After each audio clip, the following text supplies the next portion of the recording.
Ani ay dakong bitin nakitaan sa postes kuryente sa Omapad, Mandawi City. May resulta pa kini sa brownout sa dapit sulod sa pipila ka oras. Ang detalye sa report ni Nico Sereno.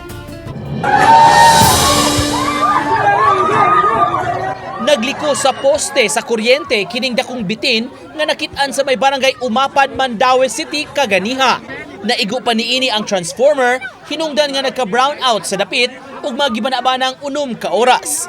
Makita sa video, gisawayan pag-rescue ang maong bitin. Gidughit aron kini makuha gikan sa ibabaw nga bahin. Ang baksan nga nakitaan sa may purok Coconut LPC gi-turn over na ngadto sa Mandawi Senro. Nasayran nga gitugyan rasab kini dayon ngadto sa taga DENR. Posible kaya ang kani poste at pangani kuan man na siya kanang ako nga yuta nga kuan ba kanang na ay fence nga kasabutan kahuyan niya basi siguro nangita tong pagkaon gutong siguro kaya ilupang ligawa sa lugar para ni say nakita yung napiltan ang bukid pagkaon dito. Karong si manahalang kini na ang ikatulong nga bitin nga gi-turn over gikan sa barangay Umapad. Niadtong Martes may bitin usab nga nakitaan sa may sitio Tambis. Ang lugar duna kunoy mga kakahuyan.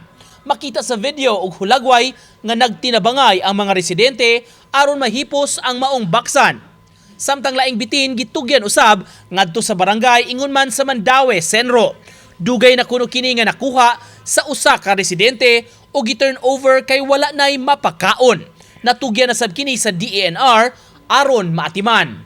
If that happens to you, kung naay mo'y makita ningon ana sa inyong tungkaran o sa inyong silingan, please report it to the barangay, to your barangay. Ang barangay mo rescue ana, makuha ana.